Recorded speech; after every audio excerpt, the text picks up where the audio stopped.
बिस्मिल्लाहिर्रहमानिर्रहीम नहमदुहु व नुसल्ली अला रसूलिहिल करीम अम्मा बाद। इन दिनों इदारा विफाकुल मकातिब की जानिब से तयशुदा निज़ाम के मुताबिक मुख्तलिफ़ मकातिब के जलसे या तो चल रहे हैं या उसकी तैयारियाँ उरूज पर हैं। दरअसल ये सवाल अक्सर मकातिब के ज़िम्मेदारों की तरफ से सामने रहता है कि मकतब का जलसा कैसे किया जाए। चुनांचे मुनासिब मालूम हुआ कि इस सिलसिले में कुछ हिदायत तफसीलात आप लोगों के सामने आ जाए ताकि अपने अपने जलसे में इन हिदायत को सामने रखने और इसके मुताबिक तैयारी करवाने में सहूलत हो सके। सबसे पहले हमें यह समझना बहुत ज़रूरी है कि जलसा क्यों किया जाता है। दरअसल मकतब मस्जिद में चल रहा होता है और बहुत सी मरतबा महल्ले के बहुत सारे लोगों को मस्जिद में चलने वाले मकतब की इत्तला भी नहीं होती और वजह यह है कि महल्ले का हर फर्द मस्जिद में नहीं आता। आपको तो मालूम है कि जुमा में मस्जिद में मुसल्लियों की तादाद कितनी होती है और दीगर नमाजों में कितनी होती है। जाहिर बात है कि मकतब जुमा की नमाज के बाद तो चलेगा नहीं कि जुमा में आने वाली सारी पब्लिक को अंदाज़ा हो जाए कि मस्जिद में मकतब चल रहा है। और जुमा की नमाज के बाद जब लोग चले जाते हैं तो फिर वही 1, 1.5, 2, 4 सफ़ मस्जिद में मुसल्ली होते हैं। तो जितने लोग मस्जिद में आ रहे हैं आम तौर पे इनको तो पता होता है कि मस्जिद में मकतब चल रहा है, लेकिन वो बहुत बड़ी तादाद जो आम नमाजों में हमारी मस्जिद में नहीं है, या तो इस वजह से कि उन्हें नमाजों से कोई दिलचस्पी ही नहीं है, या बहुत सारे वो लोग होते हैं जो अपने ऑफिस को गए हुए होते हैं और उन्हें वापस होने तक रात हो जाती, इशा हो जाती है, मगरिब हो जाती है। इस वजह से वो उनकी नमाज़ें मसाजिद में हमारी होती नहीं, महल्ले की मसाजिद में उनकी नमाज नहीं होती। फजर की नमाज वो मस्जिद में पढ़ते हैं और फजर के बाद मकतब नहीं चल रहा होता है। तो एक बहुत बड़ी तादाद महल्ले में ऐसी होती है जिन्हें इस बात का पता भी नहीं होता कि आपके महल्ले में आपकी मस्जिद में मकतब चल रहा है। उसकी जो भी वजह हो, या तो महल्ले के अक्सर लोग मस्जिद में नमाज पढ़ने के लिए नहीं आते हैं इसलिए, या फिर ये कि जो नमाजी लोग हैं वो दिन भर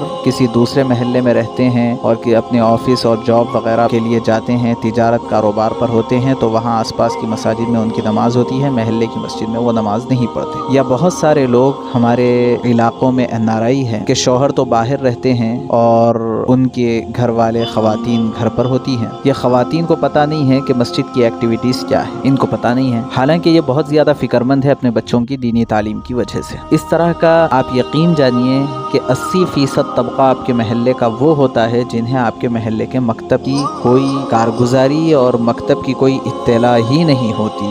हाँ, आप 5 नमाजों में मकतब का ऐलान कर रहे हों, उसके बावजूद भी महल्ले के 80% लोगों तक मकतब की इत्तला नहीं पहुँचती। इस वजह से इस बात की ज़रूरत होती है कि आप मस्जिद में मकतब कैसे चला रहे हैं इसका मुज़ाहरा इस तौर पर किया जाए कि महल्ले के हर घर हर फर्द तक उसकी इत्तला हो और महल्ले के लोगों को और महल्ले की ख़वातीन को मकतब में तलबा के मुज़ाहरे से वाकिफ़ करवाया जाए और उनको शरीक करवाया जाए। इसके लिए जलसा एक सालाना जलसे के उन्वान से रखा जाता है। तो गोया के मकतब का तारुफ ये जलसे का अहम तरीन मकसद है और ये तारुफ भी हर घर और हर फर्द तक होना चाहिए। ये चीज़ सबसे पहले पेश नज़र रखना चाहिए कि जलसा क्यों ज़रूरी है। अगर हम सालाना जलसा नहीं करेंगे तो सबसे पहली बात हमारे मकतब का तारुफ महल्ले के हर फर्द तक नहीं पहुँचेगा। दूसरा मकसद ये भी है कि एक बच्चों का नेचर होता है,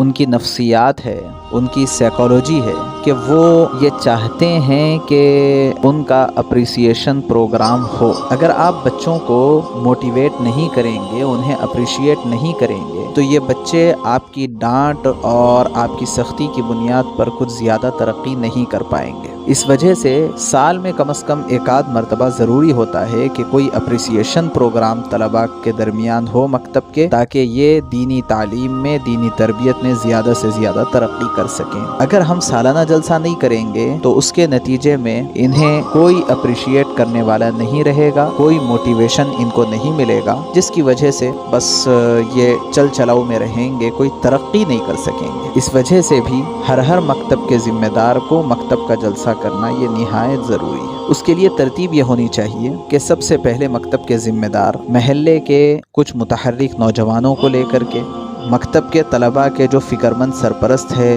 उनको साथ लेकर, अपने असातिज़ा को साथ लेकर के मशवरा करके कोई तारीख़ मुतय्यन कर लें और तारीख़ के मुतय्यन होने के बाद मुस्तकिल नमाज़ों में, ख़ास तौर से जुमा की नमाज में इसका ऐलान हो اور یہ نوجوانوں کی جماعت اور بچوں کے سرپرستوں کی یہ جماعت کے ذریعے سے، بچوں کے ذریعے سے محلے کے ہر گھر تک مکتب کے جلسے کا دعوت نامہ پہنچنا ضروری ہے، پلس فون نمبر ان کا حاصل کریں۔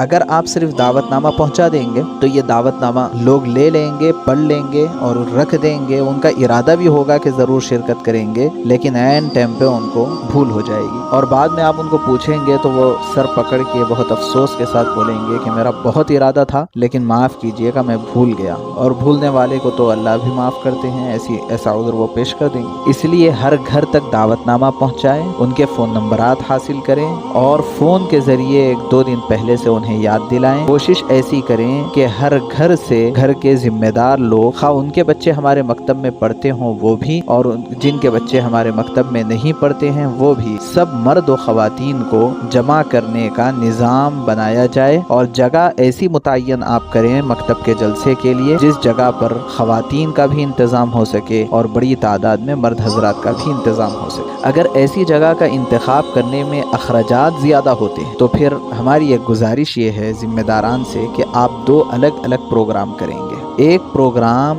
مکتب میں پڑھنے والے لڑکوں کا جو مرد حضرات کے درمیان پیش کیا جائے گا، اور ایک پروگرام لڑکیوں کا بنائیں جو خواتین میں پیش کیا جائے گا، اور یہ دونوں جلسے علیحدہ طور پر کریں تو یہ زیادہ بہتر ہے اگر ایک ساتھ پورا انتظام کرنے میں دشواری ہو رہی ہے۔ لیکن یہاں اس بات کا لحاظ رکھنا بہت ضروری ہے، اگر آپ مکتب کے جلسے کے لیے ایک بڑا خرچ کر لیں گے اور بڑا تخمینہ بنا دیں گے تو یاد رکھیے کہ شاید آپ ہر سال جلسہ نہیں کر پائیں گے۔ کم سے کم خرچ میں بہتر سے بہتر جلسہ کرنے کی کوشش کریں تو انشاءاللہ بہت آسانی کے ساتھ کام ہوگا۔ اس کا طریقہ یہ ہے کہ مکتب کے جلسے کے لیے کوشش یہ کریں کہ مسجد ہی میں جلسہ ہو، اور عصر کے بعد سے جلسے کا آغاز ہو، اور عشاء کی نماز کچھ تاخیر سے پڑھنے کا نظام اگر بن سکتا ہے تو بنا لیں، اور اگر عشاء کی نماز کو مؤخر نہیں کیا جا سکتا تو عصر کے بعد اور مغرب کے بعد بہت ہو تو بچوں کا پروگرام پیش کر لیں، اور عشاء کے بعد ایک بیان رکھ کے کچھ ریفریشمنٹ کے ساتھ لوگوں کو اور سرپرستوں کو رخصت کر دیں۔ اس میں نہ جگہ کرائے پر لینے کی ضرورت پیش آتی ہے اور نہ ہی کھانے وانے کا نظم کرنے کی ضرورت پیش آتی ہے۔ اگر سہولت کے ساتھ کچھ اہل خیر حضرات تیار ہو رہے ہیں اور کھانے وانے کا نظم ہو رہا ہے بات الگ، لیکن ایسا نہیں ہونا چاہیے کہ کھانے کے انتظامات، جگہ کے انتظامات، مائک کے انتظامات، یہ انتظامات کے اخراجات اتنے زیادہ ہو جائیں کہ مکتب کے ذمہ داران ایک جلسہ کر کے اتنے تھک ہار جائیں کہ دوبارہ جلسہ کرنے کی یہ ہمت نہ کریں۔ ایسا بالکل بھی نہ ہو۔ ہمیں چونکہ ہر سال جلسہ کرنا ہے اس لیے ایسی پلاننگ کرنا ہے جس کے ذریعے سے کم خرچ میں بہتر سے بہتر جلسہ آسانی کے ساتھ ہو جائے، ایسی کوشش کرنی ہے۔ یہ بھی ہو سکتا ہے کہ اتوار کو ظہر کے بعد جلسہ رکھیں، عصر تک ختم کر دیں۔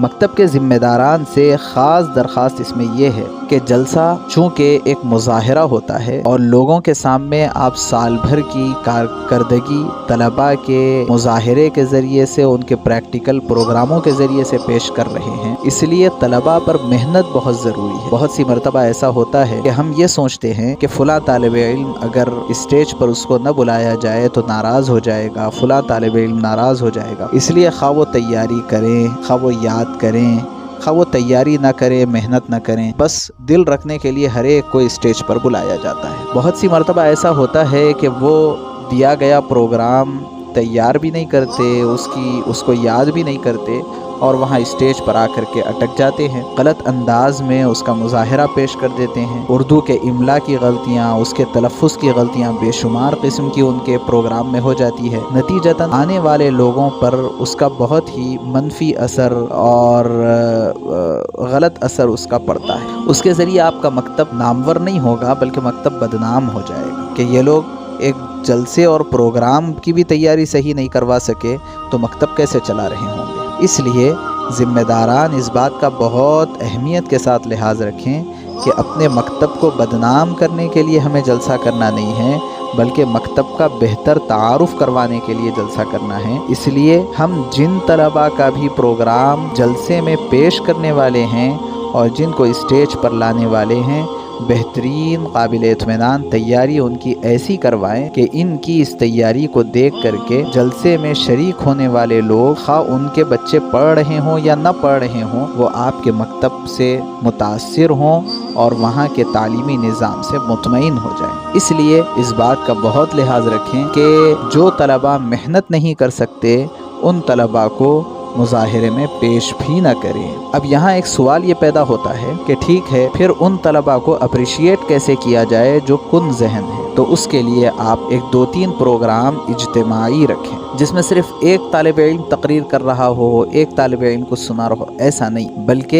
एक आध 2-3 प्रोग्राम इज्तिमाई रखें और इज्तिमाई प्रोग्राम में ऐसे तमाम तलबा को शरीक कर लें। इससे होगा क्या, अगर कोई तालिब इल्म कमज़ोर भी होगा तो वो इज्तिमाइयत में आकर के उसकी कमज़ोरी सामने नहीं आएगी। इज्तिमाई प्रोग्राम बहुत आसानी के साथ हो जाते हैं। ऐसे ही निसाब के तारुफ पर जो प्रोग्राम हो रहा है उसमें ख़ास बात जहन में रखें कि कभी भी निसाब के प्रोग्राम को आप इनफरादी पेश न करें। होता ये है कि बहुत सारे हमारे ज़िम्मेदारान और असातिज़ा ये चाहते हैं कि निसाब का प्रोग्राम ज़्यादा से ज़्यादा पेश होना चाहिए। उसके लिए किसी तालिब इल्म को बुला करके कहते हैं कि आप खाने की दुआ सुनाइए, किसी को कहते हैं सोने की दुआ सुनाइए, किसी को कहते हैं आप बैतुल खला जाने की दुआ सुनाइए। वो तालिब इल्म आता है, दुआ सुना करके जाता है। इसका असर सामईन पर क्या पड़ता है, वो ये सोचते हैं कि क्या साल भर में एक ही दुआ बच्चा याद कराई जाए, ये सोचते हैं। इस वजह से, और उसमें भी बाज़ मरतबा जो तलबा थोड़े से कमज़ोर होते हैं वो एक आध 2 दुआओं के अंदर भी अटक जाते हैं, क्योंकि इतने बड़े मजमे को कभी वो देखे हुए होते नहीं। इसलिए लिहाज रखना चाहिए कि जो तलबा कमज़ोर है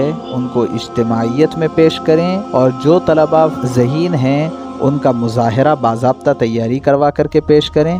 और जो हमारा निसाब का मुज़ाहिरा होता है वो निसाब के मुज़ाहिरे को आप इज्तिमाई तौर पर बल्कि मैं तो ये अर्ज़ करूँगा तमाम मकातिब के ज़िम्मेदारों से कि आप निसाब पर बच्चों को इतनी मेहनत करवाइए कि आप वहाँ स्टेज पे ठहर करके ओपन चैलेंज दे सकें कि हमारे ये 20 तलबा इस साल दीनियात हिस्से अव्वल पढ़े हैं, आप में से जो चाहे उठें और उठ करके तलबा से दीनियात अव्वल से मुताल्लिक़ कहीं से भी सवाल कर लें। ऐसा ओपन चैलेंज दें और मकतब के असातिज़ा को इतनी हिम्मत और इतनी तैयारी करवानी चाहिए कि वो ऐसा ओपन चैलेंज दे सकें। कोशिश तो ऐसी करें। अगर ऐसा हो जाए तो ये तमाम मकातिब के हक़ में एक बहुत बेहतरीन कारनामा होगा। इसके साथ साथ अखराजात का जो मामला है, बहुत सारे लोग दूसरे लोगों को खाना खिलाने पर तो बड़ा खर्च कर देते हैं, दीगर इंतज़ामात पर तो बहुत ज़्यादा खर्च कर देते हैं, लेकिन तलबा की हिम्मत अफजाई पर खर्च नहीं कर। इनामात बहुत छोटे छोटे किस्म के देते हैं और खाना बड़ा उम्दा रख देते हैं। कोशिश इस बात की करनी चाहिए इन तलबा को इनामात देने पर आप दिल खोल कर खर्च करें। आप जितना बच्चों को इनामात देंगे उतना ज़्यादा बच्चे तरक्की करेंगे। इसलिए बहाने से आप इनाम का इंतज़ाम करें। अखलाक पहले तो ये जो बच्चे तालीम में अव्वल दुवम सुवम आते हैं उनको तो इनाम दिया ही जाता है, तकारीर वगैरह करने वाले बच्चों को इनाम दिया ही जाता है। इसके अलावा और आप इनाम देने के बहाने तलाश करिए। मसलन ये कि जो तालिब इल्म पाबंदी के साथ आते हैं, जिनकी सबसे ज़्यादा हाज़िरी है, उनके लिए इनामात, जो नमाज़ों का अहतमाम करते हैं उनके लिए इनामात, जो मकतब में शरारत नहीं करते उनके लिए इनामात, जो अच्छे अखलाक का मुज़ाहिरा कर रहे हैं उनके लिए इनामात। बहाने से इनामात आप तय करिए ताकि ज़्यादा से ज़्यादा तलबा को इनाम मिले और ज़्यादा से ज़्यादा तलबा की हिम्मत अफजाई हो सके। इस बात का बहुत लिहाज रखें।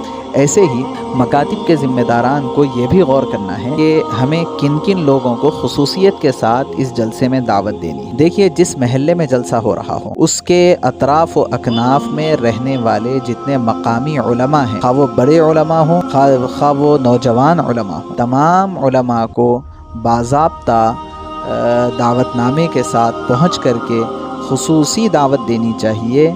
और अगर हो सके तो इन हज़रात के मकतब को जलसे में आने के लिए सवारी के भेजने का भी इंतज़ाम करना चाहिए। ये उनका इकराम है और हमको रसूलुल्लाह सल्लल्लाहु अलैहि वसल्लम की जानिब से उलमा के इकराम पर मामूर किया गया है। इसलिए उलमा को ख़ास तौर से दावत दें और उनको जलसे में शरीक करवाने की पूरी फ़िक्र करें। और इसमें इस बात का भी लिहाज रखें कि चूँकि ये एक उमूमी जलसा है और हमारे पास इस मामले में कोई फ़िरक़ाबंदी नहीं, कोई इख्तिलाफ़ नहीं, इसलिए अगर अतराफ़ में دیگر مکاتب فکر کے علماء موجود ہوں تو وہ تمام علماء کو دعوت دیں۔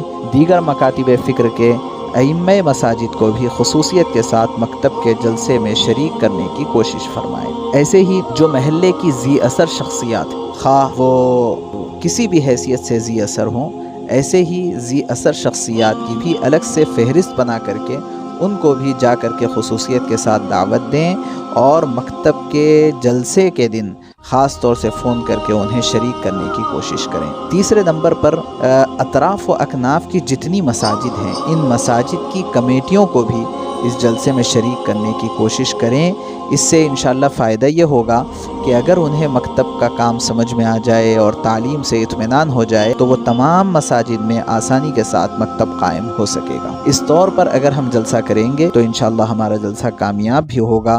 مکاتب کا نظام پھیلنے میں اس کے ذریعے سے بڑا تعاون بھی مل سکتا ہے، اور یہ ایک جلسے کے ذریعے امید ہے کہ کئی ایک مکاتب انشاءاللہ قائم ہو جائیں گے۔